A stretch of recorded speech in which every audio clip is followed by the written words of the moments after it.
Hello everyone, welcome to this channel Nanak education point. Myself Hina Thakkar और आज हम बात करने वाले हैं कॉस्ट अकाउंटेंट का यूनिट नंबर 2 के बारे में। यूनिट नंबर 1 मैंने बहुत अच्छे से कंप्लीट करा दिया, थ्योरी प्रैक्टिकल दोनों करवा दी हैं। इंपॉर्टेंट क्वेश्चन जो भी बताए थे जो आपके चैप्टर नंबर 1 यानी यूनिट नंबर 1 है उसको अच्छे से प्रिपेयर कर लीजिएगा। जब वो अच्छे से हो जाए देन इसके ऊपर आप ये वीडियोस देख सकते हैं जो कि मटेरियल है यूनिट नंबर 2। बीकॉम बीबीए कोई भी कोर्स है और जिसके अंदर आपका कॉस्ट अकाउंटिंग है तो आपके लिए ये वीडियो है। बिल्कुल लेटेस्ट पैटर्न के अकॉर्डिंग है, कोई भी पुराना सिलेबस के अकॉर्डिंग नहीं करा रही हूँ, बिल्कुल लेटेस्ट पैटर्न के अकॉर्डिंग है। यूनिवर्सिटी चाहे कोई भी हो, दिल्ली यूनिवर्सिटी है, SOL, NC web, IGNOU, MDU, IP, Himachal Pradesh की कोई यूनिवर्सिटी है, मतलब वट कोई सी भी यूनिवर्सिटी आप लोग देख सकते हैं। स्टार्ट करते हैं मटेरियल से। तो मटेरियल क्या होता है? मटेरियल किसी भी सामान को बनाने के लिए जो मटेरियल का यूज होता है तो उसे हम मटेरियल कहते हैं। जैसे ये पेन है, पेन का एग्जांपल इसलिए अच्छा है क्योंकि हाथ में भी है, अभी हाथ में पेन है तो बहुत अच्छा एग्जांपल रहेगा आप लोगों को समझाने के लिए। पेन ले लीजिए या फिर आप यहाँ से ये मार्कर देख सकते हैं। तो किसी भी प्रोडक्ट को बनाने के लिए जो मटेरियल यूज होता है, सामान जो यूज हो रहा है, इसको हमने मटेरियल का नाम दिया है। बेसिकली मटेरियल को हमने मटेरियल 3 तरीके से देखा जाता है। सबसे पहला raw material, second one is semi finished material, third one is finished material. ये बताने का एक रीजन है क्योंकि जब हमने अभी चैप्टर नंबर 1 पढ़ा था तो ये छोटी छोटी टर्म यूज हुई थी, तो मुझे लगता है आपको अच्छे से आता होगा, बट स्टिल मैं इसको थोड़ा डिटेल में समझाती हूँ क्योंकि चैप्टर भी मटेरियल है। तो मटेरियल से रिलेटेड हर एक टर्म यूज होगी तो अच्छे से पहले क्लियर होगा तो प्रैक्टिकल में दिक्कत नहीं आएगी। सबसे पहले रॉ मटेरियल जिसको हम कच्चा माल कहते हैं, जो मैंने यहाँ पे मेंशन भी किया है, कच्चा माल। बेसिकली हम कोई भी प्रोडक्ट बनाते हैं तो हमें कच्चा माल की जरूरत पड़ती है। जैसे कि ये पेन है, ठीक है, अब इस पेन को बनाने के लिए बहुत सारी चीजों का इस्तेमाल हुआ होगा। इंक है, ठीक है, रिफिल है, बॉडी है, फिर इसका रैपर है। तो ये सारी चीजें हम देखते हैं। तो बेसिकली क्या है? रॉ मटेरियल है, कच्चा माल जो यूज होता है। ये तो मैंने एक पेन का एग्जांपल दिया, बट यहाँ पे मैंने कॉटन लिखा है। जैसे टेक्सटाइल मिल हो गया, उसमें कॉटन वगैरह का यूज हो रहा है। गन्ना है, गन्ना जो आप देखते हैं, चीनी वगैरह बन रही है जो भी, तो ये सारा कच्चा माल है। ठीक है, चीनी बनने के लिए क्या क्या प्रोसेस है, ये सारी चीजें आती है। रॉ मटेरियल, कच्चा माल। सेमी फिनिश्ड मटेरियल कौन सा होता है? जो अभी 100% कंप्लीट नहीं हुआ है। फिर से बोल रही हूँ, जो 100% कंप्लीट नहीं हुआ, थोड़ा बहुत हो गया, हो सकता है 50% हुआ हो सकता है 70% हुआ हो सकता है 90% हुआ, लेकिन पूरा बन के अभी तैयार नहीं हुआ, अभी रेडी हुआ है। जैसे कि एक एग्जांपल से फिर से पेन का एग्जांपल लेती हूँ। जैसे ये पेन है, ठीक है, मान लो कि इसकी बॉडी जो है, ठीक है, इसके अंदर जो रिफिल है वो डाल दिया गया है, सपोज रिफिल डाला हुआ है, इंक भी डली हुई है, लेकिन इसका कैप वगैरह भी रेडी नहीं हुआ, मतलब ये कैप अभी रेडी नहीं हुई है। ठीक है, सिर्फ ये है हमारे सामने, ये रेडी हुआ, दैट मीन्स ये सेमी फिनिश मटेरियल में कंसीडर हो रहा है। क्यों? क्योंकि ये अभी आधा अधूरा बना है। ठीक है, लेकिन अब जब ये पूरा बन के रेडी हो गया, जैसे ये पूरा रेडी है अभी इस वक्त, तो ये क्या है? फिनिश मटेरियल है। ठीक है, बस इन दोनों में फर्क क्या है? ये 100% कंप्लीट नहीं हुआ है, लेकिन ये 100% कंप्लीट हो चुका है। जैसे कि पेन देख रहे हो, पूरा बन के रेडी होगा, दैट मीन्स ये फिनिश्ड है। लेकिन अभी ये आधा बना हुआ, दैट मीन्स ये सेमी है। ठीक है, और जो इसको बनाने के लिए जो सारा मटेरियल चाहिए था, जो मैंने एक साथ इकट्ठा किया था, मतलब बॉडी अलग, रिफिल अलग, ठीक है, इंक अलग, वो सब सारी जगह चीजें अलग थी, तो वो रॉ मटेरियल में कंसीडर हो जा रहा है। इतनी बात आपको समझ आ गई होगी। ठीक है, तो मैंने यहाँ पे पेन का एग्जांपल दिया है और टायर का एग्जांपल भी ले सकते हैं। ठीक है, जैसे अब गाड़ी है, गाड़ी के अलग अलग पार्ट्स है, सारे अलग अलग पार्ट्स, जब उसको मिला देते हैं तो बेसिकली वो क्या है? पूरे बन, जैसे टायर वगैरह वो बन के रेडी है पूरा, तो दैट मीन्स वो फिनिश मटेरियल है। अच्छे से समझ आ गया? मैं ये कॉपी पेस्ट ले समझा रही हूँ। बहुत सारे बच्चों की ना डिमांड रहती है कि मैम पीडीएफ में ना समझ में नहीं आता, मैं इसीलिए यहाँ पे फ्लो चार्ट की मदद से समझाना चाहती हूँ ताकि आपको इजिली चीजें समझ में आए। मटेरियल जो होता है बेसिकली 2 टाइप का मटेरियल देखने को मिलता है। इसके बारे में हम ऑलरेडी पहले फर्स्ट चैप्टर के अंदर काफी डिटेल में पढ़ चुके हैं। जब हमने कॉस्ट शीट बनाई थी तो ये जो वर्ड है मटेरियल वो हमने पढ़ा था, जिसमें हमने कुछ डायरेक्ट मटेरियल और कुछ इनडायरेक्ट मटेरियल के बारे में पढ़ा था। तो इसको वैसे तो मैं ऑलरेडी पढ़ा चुकी हूँ, बट ये चैप्टर मटेरियल का है तो मैं थोड़ा सा और अच्छे से इसको समझाना चाहती हूँ। देखो, मटेरियल है, मटेरियल बेसिकली जो सामान है, ठीक है, तो वो 2 तरीके से होता है। One is direct material and second one is indirect material. तो डायरेक्ट मटेरियल जो होता है बेसिकली वो directly related to the product होता है। ठीक है, जबकि इनडायरेक्ट प्रोडक्ट मटेरियल कौन सा होता है? जो कि इनडायरेक्टली रिलेटेड होता है, मतलब वो डायरेक्टली प्रोडक्ट से रिलेटेड नहीं होता। अगर कुछ समझ नहीं आया तो हम फिर से एक एग्जांपल लेते हैं पेन का, जो कि मेरे अभी हाथ में भी है, सो आपको अच्छे से समझ भी आ जाएगा। और भी मैं कई सारे एग्जांपल्स के दे सकती हूँ।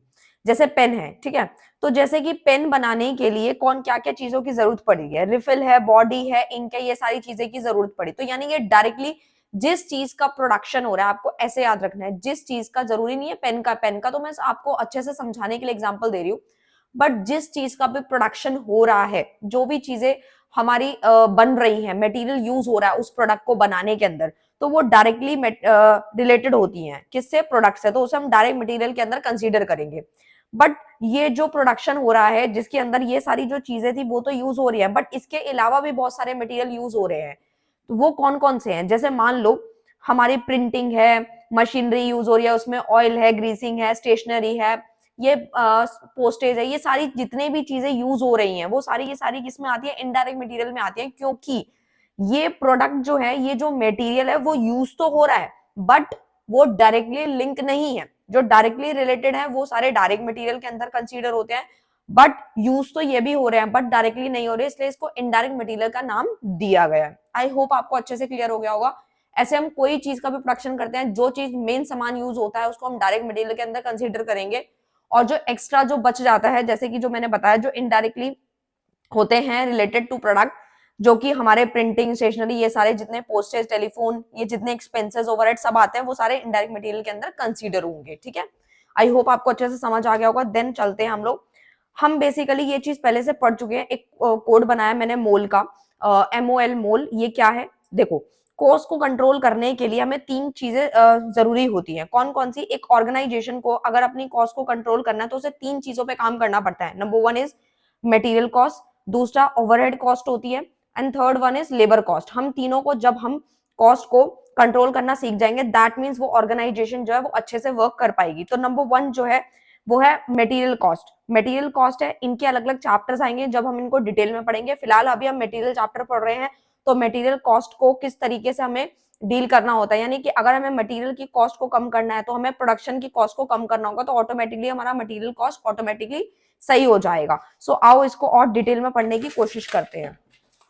देखो, ये रहा हमारा मटेरियल कॉस्ट, तो इसकी डिफाइन को समझेंगे। पहले मैंने दो डिफाइन लिखी है, जो भी आपको आसान लगे आप उसको अच्छे से समझ सकते हैं, और इसको फ्लो चार्ट की मदद से भी मैंने समझाने की कोशिश करी है, क्योंकि बहुत सारे बच्चे मुझे कमेंट्स करते हैं कि मैम अगर आप PDF वगैरह से पढ़ाते हैं तो हमें इतना अच्छे से समझ में नहीं आता जितना कि आपके फ्लो चार्ट से समझ में आता है। ठीक है, तो मैं आपको समझा रही हूँ। देखो, मटेरियल कंट्रोल, तो अभी हमने पीछे पढ़ा कि मटेरियल कंट्रोल कहाँ से है, जो कि हमारा चैप्टर भी है मटेरियल। तो हमें अपने मटेरियल को, सामान को किस तरीके से कंट्रोल करना होता है, तो पहले डिफाइन क्या बताइए, an efficient system of material cost control will leads to a significant reduction in the cost of production. यानी कि जब हम चीजों का प्रोडक्शन कर रहे हैं, मैं शॉर्ट में ही समझाऊंगी आप लोगों को, बट वहां पे जब आप एग्जाम दे रहे होंगे तो आपको अच्छे से वहां पे लिख कर आना है। तो बेसिकली जब हम चीजों का प्रोडक्शन करते हैं तो हमें कॉस्ट को किस तरीके से कम करना है, यानी कि जो हमारा मटेरियल है, कंट्रोल तो जब ही होगा ना जब उसको अपने कॉस्ट ऑफ प्रोडक्शन को सिग्निफिकेंटली रिडक्शन देखने को मिलेगा उसके अंदर, यानी कि जो प्राइसेस हैं वो कम होते हुए दिखाई देंगे। फिर एक और डिफाइन यहाँ पे दी गई है, material cost control is defined as a systematic control. ये बेसिकली एक systematic control over the procurement, storage, use of material so as to maintain an even flow of material and at the same time avoiding excess investment in the inventories. अब मैं आपको एक example से समझाऊंगी, but उससे पहले flow chart समझना, उसके बाद एग्जांपल दूंगी तो ज्यादा अच्छे से समझ में आएगा। तो ये MC क्या है, बेसिकली मटेरियल कंट्रोल है, जो कि तीन चीजों पे मेन काम करता है। एक तो प्रोक्यूरमेंट पे करता है, एक स्टोरेज पे करता है, और एक यूजेज पे करता है। ठीक है, इन तीनों की जो मेन वर्ड्स थे वो मैंने यहाँ फ्लो चार्ट में समझाया। अगर ये तीन चीजें समझ आ गई तो ऑटोमेटिकली डिफाइन समझ आ जाएगी। देखो, प्रोक्यूरमेंट का मतलब क्या होता है, रिसीव करना। जब हम चीजों को रिसीव करेंगे, पहले तो हम अपने मटेरियल को रिसीव करेंगे, फिर उसको स्टोर करेंगे, फिर उसके बाद उसको यूजेस मतलब उसको यूज करेंगे। तो ये तीन तरीके की चीजें हमें देखने को मिलती है कि मटेरियल को कंट्रोल करना तो इन तीनों पे काम करना पड़ेगा। जैसे कि मैं एक एग्जांपल से आपको बताती हूँ। बेसिकली होता क्या है, जब हम चीजों को रिसीव करते हैं, जैसे कि मान लो हम किसी चीज का प्रोडक्शन कर रहे हैं, तो हमें मटेरियल की जरूरत पड़ेगी। अगर हमारा जो मटेरियल है वो बहुत अंडर मटेरियल है, यानी चीजें बहुत ज्यादा हमने कम बनाई है, मतलब अगर हमारे पास कम है, अगर हम अंडर में हैं, दैट मीन्स का मतलब है, इसका मतलब हम ये समझ सकते हैं कि हमारी जो शॉर्टेज है वो हो सकती है, प्रोडक्शन रुक सकता है। भाई जब हमारे पास सामान ही नहीं होगा, हमने अच्छे से चीजों को एनालाइज ही नहीं किया, तो हमारा तो प्रोडक्शन रुक जाएगा। क्योंकि यहाँ पे मान लो, मैं एक एग्जांपल से समझाती हूँ, हमें जरूरत थी 100 यूनिट्स की, जिसमें से हमने सिर्फ और सिर्फ बनाया 800, तो यानी कि 200 की कमी रह गई। तो ये जो 200 की कमी रह गई वो अंडर का केस है। इससे क्या होगा, अगर हमारे पास सामान ही पूरा नहीं होगा तो हम किस तरीके से अपना प्रोडक्शन करेंगे, वो तो वहीं का वहीं रुक जाएगा। और अगर हमने ओवर बना लिया तो उससे क्या होगा, हमारा पैसा जो है वो ब्लॉक हो जाएगा, यानी मटेरियल में फंसा का फंसा रह जाएगा। और इतना ज्यादा अगर पैसा ब्लॉक हो जाएगा तो हम आगे और ओवरहेड्स है, काफी सारी चीजें हैं, उसमें कैसे खर्चा करेंगे। तो हमें चीजों को बिल्कुल मैनेज करके चलना है, ना तो अंडर सिचुएशन होनी चाहिए, ना ही ओवर होनी चाहिए, बिल्कुल बैलेंस्ड होना चाहिए, जिससे कि हमारा रेगुलर फ्लो बना रहे। ठीक है। नंबर 2 आपको मैंने अभी समझाया, स्टोरेज होगा और यूजेस होगा, यानी कि हमने चीजों को पहले रिसीव कर लेना है और एक्सेस इन्वेस्टमेंट बिल्कुल भी नहीं करनी, यानी कि हम ज्यादा कर देंगे तो भी हमारे लिए नुकसान है, अगर हम कम करेंगे तो भी हमारे लिए नुकसानदायक है। ठीक है। तो दोनों ही बेकार है। ठीक है। फिर उसके बाद आते हैं हम अपने ऑब्जेक्टिव्स के साथ। Objective of material control. आप लोग अगर इग्नू यूनिवर्सिटी से हैं, ड्यू, एनसीवेब कहीं से भी हैं, मैं सारी यूनिवर्सिटी के एक साथ लेके चल रही हूँ, क्योंकि जो इग्नू वाले स्टूडेंट हैं उनको हो सकता है कि इग्नू की बुक में उनको ये देखने को मिले कि ऑब्जेक्टिव्स वगैरह भी दिए गए हैं, साथ में मैरिट डीमेरिट बहुत इजी है। अगर ऑब्जेक्टिव समझ आ गए तो मैरिट डीमेरिट में बिल्कुल दिक्कत नहीं आएगी। देखो हमारा मकसद क्या है, बेसिकली पर्पस क्या है हमारा मटेरियल को कंट्रोल करने का, यानी मकसद क्या है, ऑब्जेक्टिव क्या है। तो नंबर 1 है सबसे पहला वही सारी चीजें जो मैंने आपको अभी समझाई, over stocking of material avoid करना है, यानी कि ओवर स्टॉकिंग बिल्कुल नहीं करनी, ज्यादा एक्सेस में मटेरियल को हमने अवॉइड करना है, जो कि मैंने आपको अभी बहुत अच्छे से समझाया। Continuous availability of all type of material in the factory. Factory के अंदर कंटिन्यूअसली अवेलेबिलिटी हर तरह के मटेरियल की होनी चाहिए। ये नहीं है कि सामान आधा अधूरा पड़ा है, जैसे कि मैंने अभी समझाया कि हमने अभी मटेरियल पे इतना ध्यान नहीं दिया, कम बनाया है, तो उससे भी क्या होगा, हमारी शॉर्टेज हो जाएगी, मटेरियल पूरा प्रोडक्शन नहीं हो पाएगा, काम जो है वो बीच में रुक जाएगा, तो वो भी खराब है। Material should be properly store, और हमें अपने मटेरियल को, अपने सामान को प्रॉपर्ली स्टोर करके रखना है। ये नहीं कि आधा सामान कहीं पड़ा है, आधा कहीं पड़ा है, ढूंढ रहे हैं तो मिल नहीं रहा है, ये सारी चीजें हो रही है। उसके बाद आता है loss of material due to theft fire must be minimise. अगर हम अपने मटेरियल कंट्रोल का मकसद ये भी रहता है कि हम अपने मटेरियल को अगर कंट्रोल करते हैं, तो उससे एक चीज और भी देखने को मिलती है, पर्पस में भी आप इसको लिख सकते हो, वैसे तो ये बेसिकली एक पर्पस है कि क्या है कि अगर आप अपने मटेरियल को जो है कहीं ना कहीं मैनेज करके चलते हैं, तो आपकी जो चोरी के या फिर आग लगने का जो खतरा होता है वो भी कम हो जाता है। Purchase of material should be right quality, और जो भी हम सामान को खरीद रहे हैं वो प्रॉपरली राइट क्वालिटी में होना चाहिए, बिल्कुल राइट, बिल्कुल सही क्वालिटी में होना चाहिए। अगर हमारी क्वालिटी खराब होगी तो कहीं ना कहीं हमारी गुडविल भी आगे चल के खराब हो सकती है, और बहुत सारे जो डीमेरिट्स है वो देखने को मिल सकते हैं। देन आता है हम लोगों का मटेरियल कंट्रोल फंक्शन। ये तो वेरी वेरी इंपॉर्टेंट है, और जहां से प्रैक्टिकल बनेगा वो भी मैं आपको बहुत अच्छे से समझाऊंगी। तो मटेरियल कंट्रोल के कुछ फंक्शंस हैं जो कि 7 टाइप के होते हैं। कहने का मतलब है कि अगर ये सातों पे हमने काम कर लिया तो हम अच्छे तरीके से मटेरियल को कंट्रोल करना सीख सकते हैं। Number 1 is purchasing of material, यानी कि आपको बस इतना समझना है कि जो जो मैं बताती जाऊंगी वो सारे डिपार्टमेंट के तौर पे आपको लेना है। और ये समझाने से पहले मैं आपको एक छोटा सा एग्जांपल देती हूँ, तो ही आपको ये चीजें समझ में आएंगी, अदरवाइज आपको लगेगा ये। तो मटेरियल कंट्रोल के कुछ फंक्शंस हैं जो कि 7 टाइप के हैं। अगर आपको ये सातों के सातों समझ आ गए तो मतलब आपको अच्छे से मटेरियल को कंट्रोल करना अच्छे से आ गया। बट ये चीजें तभी समझ में आएंगी जब मैं आपको एक एग्जांपल समझा देती हूँ, और बहुत छोटा सा एग्जांपल है, उसको लिंक करना, तो आपको डेफिनेटली चीजें समझ में आएंगी, क्योंकि कॉस्ट अकाउंटिंग बिल्कुल नया है, आपको ये बिल्कुल डिफिकल्ट ना लगे, इसलिए मैं एग्जाम्पल दे रही हूँ। मान लो आपने कोई भी दुकान खोली है जिसमें आप 2 तरीके की चीजें देखते हैं। एक दुकान है कि जिसके अंदर आपकी खुद की फैक्ट्री है, खुद ही का प्रोडक्शन हो रहा है, आप अपनी खुद की अलग से दुकान खोल के बैठे और वहां पे सामान बेच रहे हैं। तो उसमें क्या होता है, बहुत सारी चीजें होती है, फैक्ट्री है, फैक्ट्री में जो मशीनरी लगी है, ऑयल ग्रीसिंग, ये सारी चीजें हो गई, ओवरहेड्स हो गए, इलेक्ट्रिसिटी, मतलब बहुत सारी तरह तरह की चीजें होती है, सामान बनना, फिर सामान आना, फिर उसको स्टोर करके रखना, ये सारी की सारी चीजें जब होती हैं तो आपको बस इसी एग्जाम्पल से इन सबको लिंक करना है। ठीक है, जो कि मैं भी कनेक्ट करूंगी तो अच्छे से समझ आ जाएगा। ठीक है, फिलहाल आपको बस इतना समझना है कि जब भी आप कोई दुकान खोल रहे हैं, दैट मीन्स आपको बहुत सारे स्टेप्स करने पड़ते हैं ताकि आपकी इन्वेंट्री में शॉर्टेज ना हो और मटेरियल को अच्छे से तरीके से आप जो है बना पाए कम कॉस्ट के अंदर, और अच्छे से अच्छे बेनिफिट्स को ले सके और कम कॉस्टिंग के अंदर। ठीक है, तो इसी तरीके से मटेरियल को कंट्रोल करने के कुछ फंक्शंस हैं। जो नंबर 1 आता है परचेजिंग ऑफ मटेरियल, यानी कि परचेजिंग ऑफ मटेरियल, हम सामान को, मटेरियल को खरीद रहे हैं, तो ये काम किसका हुआ, परचेजिंग डिपार्टमेंट का। अब आप देखते हैं क्लास 12th के अंदर जब आप बिजनेस स्टडीज पढ़ रहे थे तो उसमें बहुत सारे डिपार्टमेंट थे, एचआर डिपार्टमेंट, फाइनेंस डिपार्टमेंट, ठीक है, तरह तरह के डिपार्टमेंट्स थे, सेल्स डिपार्टमेंट, तो ऐसे इसके अंदर अलग अलग डिपार्टमेंट्स हैं। ठीक है, जिसका अपना अपना काम है। जैसे कि हमने पोस्ट डीसी पढ़ा था, उनके अंदर बहुत सारी चीजें पड़ी थी, डिपार्टमेंटलाइजेशन है, सेंट्रलाइजेशन है, तो इसी तरीके की यहाँ पे बहुत सारी फर्दर बाइफिकेशन की गई है। तो यानी मटेरियल को हमने यहाँ पे परचेज कर लिया, जिसका काम क्या है, परचेजिंग डिपार्टमेंट का काम है मटेरियल को परचेज करना। अभी पहले मैं ये समझाती थी, उसके बाद इनके अंदर की चीजें भी आपको अच्छे से डिटेल में समझाऊंगी। नंबर 2, हमने सामान को जब खरीद लेंगे तो उसके परचेज करने के बाद रिसीविंग होता है। हमने परचेज करा, हमने अभी सिर्फ खरीदा है, लेकिन रिसीविंग का टाइम अभी आएगा, तब हम इसको रिसीव करेंगे, ठीक है। उसके बाद आता है इंस्पेक्शन ऑफ मटेरियल। ये वो नहीं है कि एक दुकान पे गए, फटाफट पैसे दिए और सामान ले लिया, ऐसा नहीं। इनके प्रोसेस में बहुत ज्यादा टाइमिंग लगता है, क्योंकि यहाँ पे चीजों का प्रोडक्शन हो रहा है, मटेरियल है, मटेरियल में ही बहुत सारी तरह तरह की चीजें, इसमें टाइम टेकिंग होता है। तो हमने फिर रिसीव किया, रिसीव करने का इंस्पेक्शन होगी, मटेरियल को अच्छे तरीके से देखा जाएगा। स्टोरेज ऑफ मटेरियल, फिर उस मटेरियल को स्टोर किया जाएगा, फिर इशू किया जाएगा उसी मटेरियल को, फिर मेंटेन किए जाएंगे कि इसको मटेरियल को किस तरीके से रखना है, कैसे मेंटेन करना है, खराब ना हो, चोरी ना हो, आग ना लगे। स्टॉक ऑडिट होगा, टाइम टू टाइम उसकी चेकिंग होती रहेगी कि वो जो मटेरियल है वो गोडाउन में जितना पड़ा है, जितना हमने रिकॉर्ड कर रखा है उतना है या नहीं है, टाइम टू टाइम उसको चेक करना। तो ये तो बिल्कुल शॉर्ट में बताया। अब इसको डिटेल में कराती हूँ। शॉर्ट में कराने का मेरा एक रीजन था, ताकि आपको एक ओवरव्यू मिल जाए, तब आपको चीजें डिटेल में ज्यादा अच्छे से समझ आएंगी। तो अब हम आते हैं इनकी डिटेलिंग पे।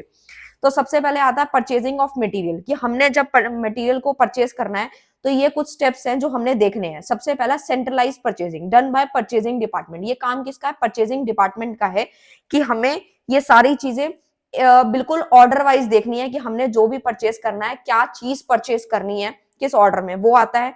कॉपरेशन रिक्वायर्ड होता है, यानी कोऑर्डिनेशन होना चाहिए अदर डिपार्टमेंट्स के साथ। जैसे कि यहाँ पे परचेजिंग डिपार्टमेंट की बात हो रही है, या एचआर डिपार्टमेंट है, सेल्स डिपार्टमेंट है, इंस्पेक्शन डिपार्टमेंट है, जो इतने सारे डिपार्टमेंट है, उनके साथ कोऑर्डिनेशन होना बहुत जरूरी है। तभी तो हमने कोऑर्डिनेशन वर्ड काफी अच्छे से पढ़ा था, कि कभी भी विदाउट कोऑर्डिनेशन हम कोई भी ऑर्गेनाइजेशन नहीं चला सकते, चाहे वो मटेरियल कंट्रोल हो, चाहे वो हमारा कोई भी ऑर्गेनाइजेशन हो, स्कूल हो, कॉलेज हो, कुछ भी हो, विदाउट कोऑर्डिनेशन कुछ नहीं होता। तो कोऑर्डिनेशन होना अदर डिपार्टमेंट्स के साथ, तभी हमें पता चलेगा। मान लो एचआर डिपार्टमेंट है, या कोई हमारा इंस्पेक्शन हो रही है मटेरियल की, या कोई सेल्स डिपार्टमेंट है, उनको किसी भी चीज को खरीदना है, तो वो किससे कहीं ना कहीं कांटेक्ट करेंगे, वो परचेजिंग डिपार्टमेंट से करेंगे। अभी आपको समझ आया? तो इन दोनों का कोऑर्डिनेशन होना बहुत ज्यादा जरूरी है, यानी परचेजिंग डिपार्टमेंट का अदर डिपार्टमेंट्स का कोऑर्डिनेशन होना मस्ट है। देन तीसरा आता है close liaisons between purchasing and finance department. आप ये सोचो, फाइनेंस डिपार्टमेंट कहां से आया? अब हम कोई भी सामान को खरीदेंगे तो पैसा तो चाहिए, तो फाइनेंस डिपार्टमेंट तो हर कैटेगरी के अंदर आता है। तो इसी तरीके से फाइनेंस डिपार्टमेंट का परचेजिंग डिपार्टमेंट के साथ जो है वो रिलेशन, कोऑर्डिनेशन काफी अच्छा होगा, तो ही आपस में बॉन्ड बन पाएगा। क्योंकि जब तक फाइनेंस डिपार्टमेंट पैसा नहीं देगा, या पैसे नहीं बताएगा कि इतने पैसे हम दे सकते हैं, तो कैसे कोई परचेज डिपार्टमेंट वो सामान खरीद लेगा? जैसे परचेज डिपार्टमेंट को कुछ यूनिट्स चाहिए या कुछ सामान चाहिए, तो वो फाइनेंस डिपार्टमेंट उतने पैसे इशू करेगा, तो ही वो सामान को ले पाएगा। उसके बाद आता है हम लोगों का प्रॉपर प्रोसीजर। प्रॉपर प्रोसीजर के लिए हमें ये कुछ नीचे स्टेप दिए गए हैं, जो हमें और अच्छे से समझने हैं। वैसे तो मैं इसको आपको शॉर्ट में यहाँ पे ऑलरेडी बता चुकी हूँ, बट ये कराने का एक रीजन है, क्योंकि आपके सिलेबस में इनको डिटेल में बताया गया है, इसीलिए मुझे ये बताना पड़ रहा है, अदरवाइज मैं आपको शॉर्ट में ऑलरेडी करा चुकी हूँ। प्रॉपर प्रोसीजर क्या होता है? प्रॉपर प्रोसीजर में क्या होता है? परचेज रिक्वाइजेशन होता है, ठीक है। Number 2 is inviting quotation deal with the seller. Third one is preparing a schedule of quotation. फिर आता है approving of the supply and purchase order. ये सारे स्टेप्स क्या हैं? देखो, मैंने अभी बताया था आपको कि इन सब में बहुत ज्यादा टाइम लगता है, एक दिन का काम नहीं होता ये सब। जैसे कि मैं बताती हूँ, हमने यहाँ पे कोई चीज परचेज करनी है, फिर हमने क्या करना है? कोटेशन डालनी है, कोटेशन के लिए इनवाइट करना है, यानी कि सेलर से डील करनी है। कि जैसे मैं आपको एक और अच्छा सा एग्जांपल देती हूँ, तब आपको ये सारी चीजें अच्छे से समझ आ जाएंगी। जैसे मान लो आपको कोई भी सामान लेना था बल्क में, बल्क की क्वांटिटी लेनी है। फॉर एग्जाम्पल, आपको अपनी दुकान पे बेचने के लिए मोबाइल कवर्स चाहिए, सपोज आपको 200 कवर चाहिए, ठीक है। तो आप क्या करते हो? बहुत सारे, जैसे इंडिया मार्ट है, इंडिया मार्ट क्या है? इंडिया मार्ट पे बहुत सारे सेलर्स, बायर, B2B, B2C काफी सारे मिल जाते हैं, जिसमें देखते हैं कि बहुत तरह तरह के स्टेट्स के लोग हैं जिन्होंने अपने आप को ऑनलाइन रजिस्टर्ड कर रखा है, ठीक है। तो इंडिया मार्ट पे हम देखते हैं कि हम बहुत सारे सेलर्स को कॉल लगाते हैं, उनसे बात करते हैं कि ये जो कवर है वो कितने कितने के हर एक सेलर दे रहा है। जहां हमारी अच्छी डील होती है, हम पहले क्या करते हैं? उनसे अच्छी खासी डील करते हैं, प्राइस के बारे में बात करते हैं, क्वांटिटी के बारे में बात करते हैं, प्रोडक्ट की क्वालिटी कैसी होगी, कलर, साइज, वेट, हर एक चीज के बारे में बात करते हैं। तो इसी तरीके से जब हम चीजों को परचेज करेंगे, यहाँ पे बस मटेरियल की बात हो रही है, कि जब हमने मटेरियल को खरीदना है तो हमने डील करना है। डील किससे करना है? सेलर से करना है, इनवाइटिंग कोटेशन है। फिर हमें एक शेड्यूल बनाना है कि कहाँ पे कितना कितना मटेरियल हमें चाहिए, उसके अकॉर्डिंग शेड्यूल बनेगा। देन उसके बाद सप्लायर उसको अप्रूव कर देगा कि हाँ ठीक है, अब मान लो कि हमने एक सेलर से, अब मैं फोन का फिर से कवर के फिर से एग्जांपल से आपको समझाती हूँ कि हमने कॉल किया और हमने बोला कि हमें 500 कवर्स चाहिए, तो सेलर भी तो अपने गोडाउन में चेक करेगा कि उसके पास वो सामान इतना है या नहीं है, फिर वो बताएगा, फिर वो अप्रूव करेगा कि हाँ इतना सामान मेरे पास है, दोनों के बीच में डीलिंग होगी, उतने प्राइस पे मिलेगा या नहीं मिलेगा, ठीक है, बार्गेनिंग काफी अच्छी से हो जानी चाहिए। तो ये सारी चीजें, उसके बाद ऑर्डर प्लेस होता है, यानी कि परचेज ऑर्डर, फिर ऑर्डर जो है परचेज किया जा सकता है। सो इसी तरीके से पूरा का पूरा प्रॉपर प्रोसीजर चलता है, जो कि मैंने आपको बहुत अच्छे से समझाने की कोशिश करी है और एग्जांपल्स के साथ, और डेली लाइफ एग्जांपल देने की कोशिश करी है ताकि आप लोगों को अच्छे से समझ आए। नेक्स्ट आता था जो हमने ये पढ़ लिया है, देखो यहां से मैं एक बार फिर से बताना चाहूंगी आप लोगों को। अब हमने ये समझ लिया है कि जब हमने परचेजिंग ऑफ मटेरियल जब करना होता है तो ये सारा प्रॉपर प्रोसीजर था। अब हम आते हैं रिसीविंग पे, कि जब हमने उसको रिसीव करना है, ठीक है, तो क्या होगा, तो होता क्या है, तो देखो रिसीविंग ऑफ मटेरियल में आता है रिसीविंग डिपार्टमेंट। ये काम किसका है, रिसीविंग डिपार्टमेंट का काम है कि सामान को रिसीव करना। हमने ऑर्डर कर दिया था, बट जब सामान आएगा तो रिसीव करने का काम रिसीविंग डिपार्टमेंट का है। रिसीविंग डिपार्टमेंट क्या काम करेगा, आंख बंद करके सामान तो नहीं ले लेगा ना। अब जाहिर सी बात है, अगर आपने 500 कवर मंगाए हैं, तो अगर आपने ऑर्डर प्लेस किया, अगर आपके घर पे वो सामान आता है, तो क्या आप उसको चेक नहीं करेंगे, करेंगे ना। तो ऐसे ही वेरिफिकेशन ऑफ गुड्स होगा, यानी कि हम अपने गुड्स को खोल करके देखेंगे, अच्छे से देखेंगे कि क्या जो है वेरिफिकेशन करना है अच्छे से गुड्स का, ठीक है। Number 3 is inspection of material. अब यहाँ पे मटेरियल का इंस्पेक्शन होगा, जो कि काम किसका है, इंस्पेक्शन डिपार्टमेंट का। आप सोचेंगे कि एक ऑर्गेनाइजेशन के अंदर इतने सारे डिपार्टमेंट, जी हाँ, क्योंकि ये छोटी मोटी चीज नहीं है, ये काफी बड़ी चीज है, और यहाँ पे प्रॉपर एक एक कॉस्ट की बात हो रही है, इसीलिए सारे डिपार्टमेंट भी अलग हैं। इंस्पेक्शन डिपार्टमेंट का काम ही यही है कि मटेरियल का इंस्पेक्शन करना, जैसे कि वेट चेक करना, कि जितना वेट बताया गया था सेलर ने उतना वेट है या नहीं, मेजरमेंट अच्छे से चेक कर लेनी है, काउंट चेक करना है, कितने बोले थे कितने नहीं है, मटेरियल वैसा है या नहीं है, खराब है सही है, कुछ कुछ टूटा फूटा तो नहीं है, मतलब ये सारी सारी चीजें किसके काम का है, इंस्पेक्शन डिपार्टमेंट का काम है, ये सारा का सारा इंस्पेक्शन करना, चीजों को चेक करना। देन आफ्टर आता है स्टोरेज ऑफ मटेरियल। ये काम किसका है, स्टोर कीपर का है। थोड़ा सा वीडियो लंबा होगा, बट मैं कुछ नहीं कर सकती, आपके सिलेबस में है, ठीक है। स्टोरेज ऑफ मटेरियल है, storage of material store keeper का काम है, जिसमें काम क्या किया जाता है, सबसे पहले चेक दे मटेरियल, मटेरियल को चेक करना, फिर ग्रुपिंग करना। आप ये सोचो कि पहले मान लो गोडाउन के अंदर कुछ सामान पड़ा है और नया सामान आ गया, क्या हम उसको मिक्स कर देंगे या उसको अलग रखेंगे, अलग रखेंगे, अलग रखेंगे, तो भी ग्रुपिंग करेंगे, अलग अलग जो हमने क्वालिटी का मंगाया है या अलग अलग वेट का सामान मंगाया उसको अलग से ग्रुपिंग करेंगे, उसको अलग अलग रखेंगे। Putting material into racks and bins, यानी कि जो रैक्स वगैरह होते हैं, जो कॉलम वगैरह बने होते हैं, इसको हम हिंदी में खाने वगैरह बोलते हैं, वहां रख देंगे जो भी है, बिन्स। फिर last one is observance of level. ये 5 तरीके का है बेसिकली। यहाँ से जो 5th वन है वहां से प्रैक्टिकल 100% आता है। जब मैं प्रैक्टिकल कराऊंगी तो यहाँ से जरूर करवाऊंगी, काफी इंपॉर्टेंट है ये। इसमें चेक होता है लेवल्स, मैक्सिमम लेवल क्या है, मिनिमम लेवल क्या है, ऑर्डरिंग लेवल क्या है, डेंजर लेवल क्या है। जब हम इसको डिटेल में पढ़ेंगे वहां समझेंगे अच्छे से। EOQ क्या होता है, इकोनॉमिक ऑर्डर क्वांटिटी होता है, ठीक है, जिस जो कि हमने हो सकता है पहले पढ़ा भी हो आप लोगों ने, हो सकता है ना भी पढ़ा हो। इसका बेसिकली एक फॉर्मूला होता है, ग्राफ होता है, मैं आपको बहुत अच्छे से समझाऊंगी, जो आपके एग्जाम में यहाँ से क्वेश्चन बनता है कि एनुअल कंजम्पशन कितना हुआ, परचेजिंग कॉस्ट कितनी रहती है, per unit storage carrying cost, ये सारी चीजें हम इसके अंदर डिटेल में स्टडी करेंगे। फिलहाल अभी आपको इतना समझना है कि storage of material store keeper का काम है, अलग अलग लगाना, रैक्स में रखना और उसके अलग अलग लेवल्स बनाना। देन आफ्टर आता है हम लोगों का इशूइंग ऑफ मटेरियल। अब इशू करने की बारी आ चुकी है, यानी कि मटेरियल को इशू करना। मटेरियल को इशू करने के लिए हमारे पास एक मटेरियल रिक्वेजिशन स्लिप होती है, जो कि स्टोर डिपार्टमेंट स्लिप होती है, जो सबमिट करके मटेरियल प्रोवाइड हो जाता है। मतलब आपने ये स्लिप जो है वो डिपार्टमेंट को सबमिट कर दी, देन आपको मटेरियल वहां से प्रोवाइड हो जाएगा, ठीक है। देन आफ्टर आता है मेंटेनेंस ऑफ इन्वेंट्री रिकॉर्ड। अब बात ये आती है, जब हमने इन्वेंट्री को इशू करा है तो कहीं ना कहीं उसको मेंटेनेंस भी तो चाहिए, कि हमने जो इन्वेंट्री के रिकॉर्ड्स है वो भी तो बनाना है। जैसे आप देखते थे कि ये कोई ऐसा नहीं है कि हमने अपने गोडाउन से या फिर अपनी फैक्ट्री से कुछ मटेरियल बनाया, जब मर्जी मन किया बाहर भेज दिया, मंगवा लिया, बना लिया, कोई रिकॉर्डिंग, ऐसा नहीं है। ये कॉस्ट अकाउंटिंग पढ़ाया इसलिए जा रहा है ताकि हम एक एक चीज को बहुत ज्यादा डिटेल में पढ़ पाए। अब मैं आपको यहाँ पे एक और एग्जांपल देना चाहूंगी। जैसे कि आप देखते थे, आप फाइनेंशियल अकाउंटिंग पढ़कर आए हो, मैं वही एग्जांपल दूंगी जहां से आपको और अच्छे से समझ में आए, क्लैरिटी आए आप लोगों को। जैसा आप लोग फाइनेंशियल अकाउंटिंग पढ़कर आए थे, तो बेसिकली अकाउंटेंट का काम क्या होता था, वो छोटी छोटी चीजें भी रिकॉर्ड करता था। अब आपको क्या लगता है, आपके घर में सोफा पड़ा होता है, तो आप क्या कभी उसकी रिकॉर्डिंग करते हो कि उस पर डेप्रिसिएशन लग रहा है, डेप लग रहा है, या आपने कभी देखा है कि आपने कोई सोफा खरीदा, बेड खरीदा तो आप उसको रिकॉर्ड कर रहे हैं? नहीं। लेकिन जैसे ही आप अपना बिजनेस स्टार्ट करते हैं, आप एक छोटी से छोटे 10 रुपए को भी रिकॉर्ड करना चाहते हो। क्यों? क्योंकि वो आपके साल के एंड में प्रॉफिट या लॉस बताएगा। ऐसे ही आपकी इन्वेंटरी रिकॉर्ड है कि आपकी इन्वेंटरी रिकॉर्ड में भी मेंटेनेंस होना जरूरी है कि मटेरियल कितना रिसीव हुआ, कितना इशू हुआ और कितना ट्रांसफर हो रहा है। ठीक है, कि हमने मंगवाया कितना, रिसीव कितना किया, फिर हमने इशू कितना कर दिया, फिर ट्रांसफर कितना कर दिया। ये तीनों की तीनों चीजें होती हैं। अब इसमें दो चीजें कैटेगरी में आती है, कहाँ कहाँ रिकॉर्डिंग रहती है इसकी। तो number one is by the store keeper of the storage, यानी स्टोर कीपर के द्वारा, और एक होता है कॉस्टिंग ऑफिस के द्वारा। ठीक है, जैसे बिन कार्ड्स वगैरह होते हैं, मैं आपको दिखाती हूँ। जैसे कि बिन कार्ड आप लोग देखेंगे, वैसे अगर आप सोल की बुक खोल के देखेंगे ना, तो आपको बिन कार्ड जो है वो दिखाई देंगे, मतलब वो बने हुए हैं। और जैसे मैं आपको एक दिखा भी देती हूँ, बिन कार्ड कुछ इस तरीके का होता है, ये बना हुआ है इस तरीके से। यहाँ पे ना कोड नंबर होता है, नंबर ऑफ मटेरियल होता है, location code number, store keeper, maximum level, minimum ordering level, ordering quantity. तो इस तरीके से होता है कि यहाँ पे कितना रिसिप्ट है, कितना इशू है, कितना बैलेंस बच गया, फिर आपका ऑडिट होता है। ठीक है, इस तरीके से बिन कार्ड होता है।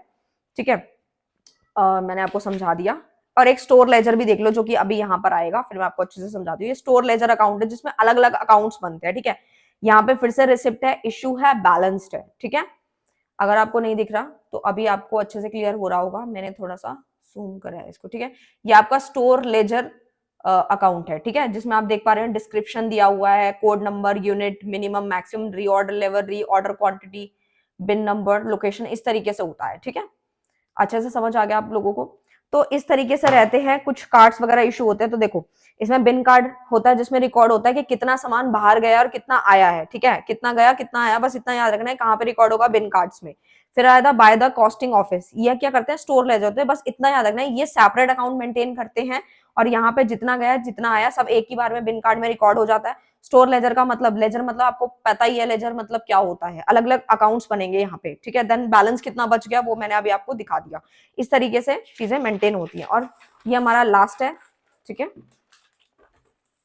ये हमारा लास्ट पॉइंट है, स्टॉक ऑडिट। स्टॉक ऑडिट में क्या है, नाम से क्लियर है। ऑडिट क्या होता है? उसमें वेरिफिकेशन होती है, फिजिकल वेरिफिकेशन ऑफ स्टॉक, यानी कि जो हमारे बिन कार्ड्स होते हैं, मतलब जब हमारे रैक्स वगैरह होते हैं वहां पे बिन कार्ड वगैरह लगा रहता है, उसमें पता रहता है कि कितनी जो क्वांटिटी इशू हुई है, कितना सामान गया आया, वो सारी चीजें लिखी भी रहती है। तो ना हम उनको मैच करते हैं, अपने सामान जो गोडाउन में पड़ा हुआ है उसको मैच करते हैं बिन कार्ड से। मंथली भी कर सकते हैं, कोई क्वार्टरली भी करता है, ईयरली हो गया, टाइम मतलब रेगुलर बेसिस पे भी करते हैं। तो चेक द मटेरियल अवेलेबल और नॉट, कि हमने बिन कार्ड में जितना लिखा है उतना अवेलेबल है या नहीं। तो फिजिकल वेरिफिकेशन ऑफ स्टॉक उसे कहा जाता है, जो कि स्टॉक ऑडिट के नाम से ही क्लियर है। सो मैंने आपको पूरा का पूरा यहाँ पे अच्छे से समझाने की कोशिश करी है। अब जो बाकी के जो आगे के जो टॉपिक है वो मैं नेक्स्ट वीडियो में बनाऊंगी आप लोगों के लिए, ताकि वीडियो लंबा ना हो। मुझे लगता है मैं ज्यादा लंबा वीडियो बनाऊंगी तो आप लोगों को थोड़ी दिक्कत हो सकती है, क्योंकि सब्जेक्ट बिल्कुल नया है। तो मैं कोशिश यही करूंगी कि छोटी छोटी वीडियोस ही बने, ताकि आपको कॉन्सेप्ट और अच्छे से समझ में आए। सो मिलते हैं नेक्स्ट वीडियो में नेक्स्ट टॉपिक साथ, तब तक के लिए bye bye, thank you so much.